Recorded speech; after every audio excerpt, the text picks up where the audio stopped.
नमस्कार मित्रांनो, मोफत गॅस सिलेंडर योजना सुरू झालेली आहे आणि त्याची सबसिडी जी आहे ती भरपूर माता भगिनींच्या अकाउंटला येऊन पडलेली आहे।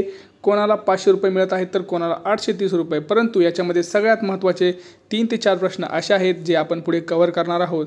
जर तुम्हाला पण वाटत असेल की आपल्याला पण गॅसची सबसिडी ही आजच्या आज किंवा उद्यापर्यंत यायला पाहिजे तर हा व्हिडिओ संपूर्ण बघा। ह्याच्यामध्ये मी महत्त्वाचे प्रश्न सुद्धा घेतलेले आहेत आपल्या कमेंट्स बॉक्सपासून। जे काही आपल्याला महत्त्वाचे प्रश्न जे आलेले आहेत ते सुद्धा आपण इथे बघा। लक्षात घ्या, पहिला जो प्रश्न आहे तो म्हणजे या योजनेचा फॉर्म कुठे भरायचा, गॅस सिलेंडर योजनेचा फॉर्म कुठे भरायचा, काय भरायचा, याची पात्रता काय आहे। हा जो मी आता पुढे सांगणार आहे की फक्त याच कुटुंबांना या योजनेचा फायदा मिळणार आहे। 3 गॅस मोफत सिलेंडर योजना ही कोणाला मिळणार, कधी मिळणार आणि कुठपर्यंत मिळणार, फॉर्म भरायला लागतो का, हे सगळ्या गोष्टींची आपण या वेळेमध्ये आपण सगळी सविस्तर माहिती पाहणार आहोत। हे फक्त इंडियनसाठीच आहे का, भारतसाठीच आहे का, HP साठी आहे, असे पडलेले बहुतांश प्रश्न आपल्या माता भगिनींना आहेत।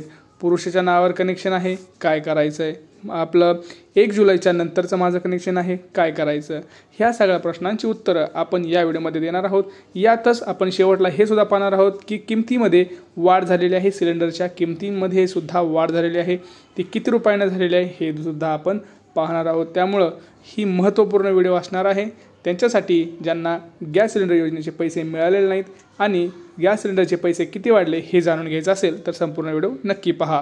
लक्षात घ्या, तुम्हाला माहिती आहे सकाळपासूनच आपल्या लाडक्या बहिणींना 500 रुपये, 300 रुपये आणि 800 रुपयाचं असं सबसिडी मिळत आहे। याच्यामध्ये लक्षात घ्या, तुम्ही आता तुमचा जो प्रश्न पहिला होता की दादा फॉर्म कुठे भरायचा, फॉर्म याला सेपरेट फॉर्म भरायची गरज नाही आहे। या योजनेसाठी सेपरेट फॉर्म कुठेही भरायची गरज नाही आहे। जे कुटुंब, जी महिला लाडकी बहीण योजनेमध्ये पात्र असणार आणि PM उज्ज्वला गॅस योजनेमध्ये जे कुटुंब पात्र आहे ते कुटुंब या योजनेसाठी सुद्धा पात्र आहे। परंतु याच्यामध्ये 2 ते 3 अट अशा आहेत ज्या तुमच्याकडे असणं गरजेचं आहे, ते आपण पुढे पाहणारच आहोत। लक्षात घ्या, तुम्ही जरी लाडकी बहीण योजनेमध्ये पात्र झाले असाल किंवा PM गॅस योजनेमध्ये PM उज्ज्वला गॅसमध्ये जरी तुमचं कनेक्शन असेल तरी तुम्हाला 2 गोष्टी कराव्याच लागणार। पहिली गोष्ट जी आहे ती म्हणजे गॅस कनेक्शनची EKYC, गॅस कनेक्शनची EKYC करणं हे तुम्हाला अत्यंत गरजेचं आहे। तुम्ही म्हणाल की का गरज आहे, कारण असा रूलच आपल्याला सरकारने वरून दिला आहे, ज्याचं गॅस कनेक्शन नसणार त्याला या योजनेचा फायदा मिळणार नाही। कळलं तुम्हाला? आता दुसरं म्हणजे काय तर लक्षात घ्या, याच्यामध्ये बहुतांश जे आहेत त्यांचं कनेक्शन पुरुषाच्या नावे आहे, परंतु या योजनेसाठी हे कनेक्शन महिलेच्या नावाने असणं गरजेचं आहे। गॅस कनेक्शन आपल्याला माहिती आहे बहुतांश एजन्सीमध्ये पुरुषाच्या नावावरच आहे, अजून महिलेच्या नावावर करण्यासाठी नाही म्हणतात असं त्यांचं म्हणणं आहे। पण आपण करू शकतो का तर हो, आपण महिलेच्या नावावर सुद्धा कनेक्शन करू शकतो। याच्या संदर्भात तुम्ही आपल्या गॅस एजन्सीशी जाऊन वार्तालाप करू शकता। गॅस एजन्सीच्या KYCसाठी शुल्क काही नाही, 0 रुपये आहे। लक्षात घ्या, पुढचं जे सगळ्यात महत्त्वाचं म्हणजे माझं जे गॅस कनेक्शन आहे ते जुलै अगोदरचं आहे, जुलै नंतरचं आहे, तर काय करायचं, ज्यांचं गॅस कनेक्शन जुलै नंतरचं आहे त्यांनाही पैसे मिळणार, परंतु लक्षात घ्या, परंतु तुमचं हे महिलेच्या नावे असणं गरजेचं आहे आणि त्याची EKYC झालेली असणं गरजेचं आहे।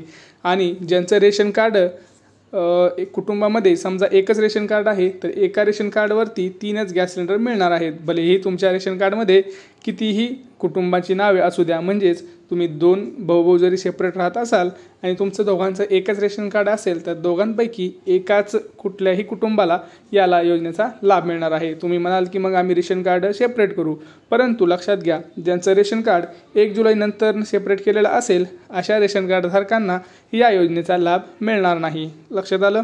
पुढचं सगळ्यात महत्त्वाची गोष्ट म्हणजे आताच बघा, या योजनेसाठी तुम्हाला मी हे पण सांगितलं की ही इंडियन असू द्या, भारत असू द्या किंवा HP असू द्या, ही कुठलीही कंपनी असू द्या, त्या कंपनीसाठी तुमचं हे गॅसचे सबसिडी येणार आहे। 3 महिन्याची सबसिडी येणार आहे। आज ही 1 महिन्याची आलेली आहे। ज्यांना आलेलं नाही त्यांनी हे तपासून पहा, मी जे सांगितलं आहे त्या गोष्टी सगळ्या करून पहा, नक्की तुम्हाला पैसे येतील। आता पुढचं सगळ्यात महत्त्वाची जी गोष्ट आहे ते म्हणजे की आता या योजनेबरोबरच गॅस सिलेंडरच्या किमतीत सुद्धा वाढ झालेली आहे आणि सर्वसामान्यांच्या खिशाला कात्री लागलेली आहे। लक्षात घ्या, आता तुम्हाला तर माहिती आहे की आपले जे बांधव आहेत, कोणी वडापावचा धंदा करतं, कोणाची गाडी असते, वडापावची गाडी असते, भजीची गाडी असते किंवा पाणीपुरीची गाडी असते, तर आपल्याला तिथं माहिती आहे की व्यावसायिकसाठी आपण गॅस सिलेंडर घेऊन जातो किंवा छोटंसं हॉटेल असतं, छोटेसं आपलं काहीतरी कॅफे असतं, ज्याच्यावरून ते उदरनिर्वाह करत असतात. परंतु याच्यामध्ये सुद्धा आता कमालीची त्याच्यामध्ये वाढ झालेली आहे. ऑक्टोबर महिन्याच्या पहिल्या दिवशी सर्वसामान्यांसाठी वाईट बातमी होती, ती म्हणजे गॅस सिलेंडरचे भाव हे वाढले असून सर्वसामान्यांच्या खिशाला कात्री बसणार. सिलेंडरच्या किमतीमुळे व्यावसायिक सिलेंडरच्या किमती 1900 रुपयाच्या पुढे गेल्या आहेत. त्यामुळं त्यांना कुठेतरी थोडंसं तिथं खिशाला कात्री लागलेली आहे. परंतु आता याच्यावरती काही पर्याय नाही, कारण जे काही व्यावसायिक आहेत त्यांना याची किंमत ही मोजावीच लागणार आहे. एकीकडे आपल्याला पैसे मिळाले, परंतु एकीकडे वाढही झाले. पुढे बघा, माहिती मिळाल्यानुसार मार्च महिन्यापासून आत्तापर्यंत घरगुती गॅस सिलेंडरच्या दरात कोणताही बदल झाला नसला तरी व्यावसायिक सिलेंडरच्या दरात सातत्याने वाढ होत आहे, असं असल्याचं पाहायला मिळत आहे. व्यावसायिक सिलेंडरच्या दरात ऑक्टोबर महिन्यातही वाढ झालेली आहे. आता तुम्ही म्हणाल की घरगुती सिलेंडरचं काय, तर घरगुती सिलेंडरच्या दरात कोणतीही आत्तापर्यंत वाढ झालेली नाही आहे. पुढं आपल्याला पाहावे लागेल हे काय होत आहे. मार्च महिन्यापासून घरगुती गॅस सिलेंडरच्या दरात 100 रुपयांची कपात करण्यात आली होती. तर 30 ऑगस्ट 2023 रोजी सरकारच्या आदेशानुसार तेल कंपन्यांच्या सिलेंडरच्या दरात 200 रुपयाची कपात करण्याची घोषणासुद्धा केली होती. तर दिल्लीमध्ये जर आपण बघितलं तर किंमत 803 रुपये आहे, कोलकातामध्ये 829, तर महाराष्ट्राची पण आपल्याला माहिती आहे जवळपास 810 रुपये काहीतरी अशीच जी किंमत आहे. लक्षात घ्या, याच्यामध्ये आता थोडंसं आपल्याला तफावत पाहायला मिळत आहे. ज्यांचे गॅस कनेक्शन अजूनही KYC केलेले नाही त्यांनी आज आता गेलेला आहे दिवस, उद्या जाऊन पटकन पहिल्यांदा KYC करून घ्यायचे. KYC करताना डॉक्युमेंट्स तुम्ही जे म्हणले तर ते तुम्हाला मी सांगितलं आहे. अजून एकदा परत सांगतो, ते म्हणजे तुमचं पासबुक घेऊन जा, जे गॅसचं पासबुक असतं ते, आधार कार्ड घेऊन जा आणि स्वतः तुम्ही तिथं गेल्यानंतर KYC करायचे आहे. PM उज्ज्वला योजना जरी असलं, जरी मला आता ह्याच्यामध्ये कमेंट्स आल्या, मी सगळ्या कमेंट्स दाखवू शकत नाही, परंतु मला अशी पण एक कमेंट्स होती की माझं PM उज्ज्वला योजनेमध्ये कनेक्शन आहे, तर मला KYC करायची गरज आहे का? हो ताई, 100% तुम्हाला देखील KYC करायची गरज आहे. जर तुम्ही KYC नाही केली तर तुम्हाला ही कनेक्शन जे सबसिडी आहे ते मिळणार नाही. KYC ही याच्यासाठी असते की तुमचे जे काही कुटुंब आहे त्यातले अपडेट त्यांना घ्यायचे असतात. हे कनेक्शन खरंच चालू आहे का? कारण उगाचच तिथं सबसिडी जर पाठवली तर ते वेस्ट ऑफ मनी असतं, त्या पैशांचा काही उपयोग केला जात नाही.